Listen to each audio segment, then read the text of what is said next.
Let's get to the top stories this hour. A Syrian opposition coalition has welcomed a ceasefire deal brokered by the United States and Russia, hoping it will bring relief to hundreds of thousands of besieged civilians. It comes as Moscow and Washington agree to cooperate in the fight against Islamic State in the Syrian war. US Secretary of State John Kerry and Russia's Foreign Minister Sergei Lavrov announcing the countries are imposing a ceasefire beginning Monday, the first day of the Muslim holiday Eid al-Adha. Danny Swibel has the details. Hostilities will cease Monday, coinciding with the Muslim Eid al-Adha holiday, and hold for 7 days, while the U.S. and Russia enhance cooperation in a bid to end the Syrian civil war that has raged on for 5 years. U.S. Secretary of State John Kerry and his Russian counterpart Sergei Lavrov stated their military coordination to target al-Qaeda's affiliate in Syria al-Nusra Front, as well as IS, will intensify. Out of all of this complexity, there is emerging now a simple choice between war and peace, between human agony and humanitarian relief, between the continued disintegration of an ancient society and the rebirth of a united and modern nation.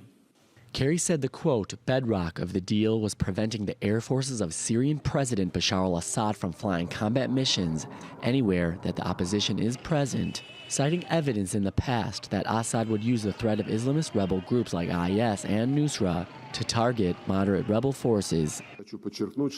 We in the United States take the obligation to do all our best to engage and make the stakeholders comply with the arrangements and the documents. As I said, the Syrian government has been informed by us of these arrangements and is ready to fulfill them.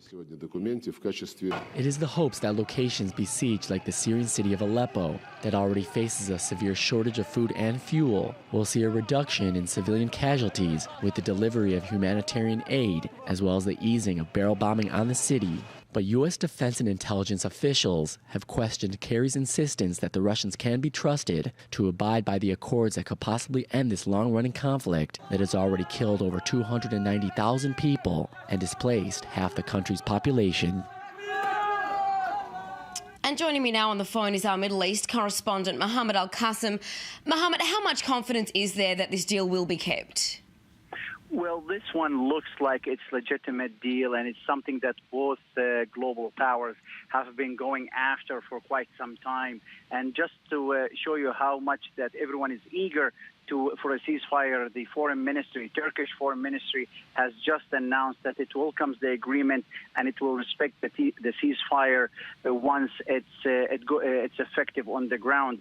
Both parties, whether it's the Russian Foreign Minister Lavrov or the U.S. Secretary of State Kerry, has been working very hard at it, and they're trying to reach some kind of middle ground where Russia could convince President Assad stop airstrikes over Aleppo, and after a week, then both the Russians and the Americans will start targeting certain groups that both countries agree on that they're both terrorist groups. Now, of course, the stakes are very high that this ceasefire is upheld, but does it really have will it bring a true and lasting relief for the civilians?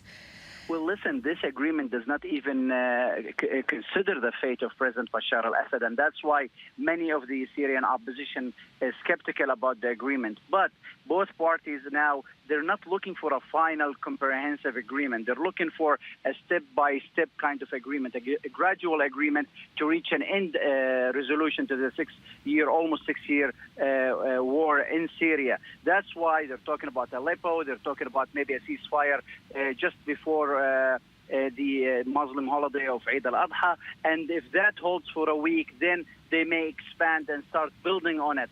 Whether this will hold or not, we'll find out very soon. Certainly a step in the right direction. Our Middle East correspondent, Mohammed Al-Qasim there.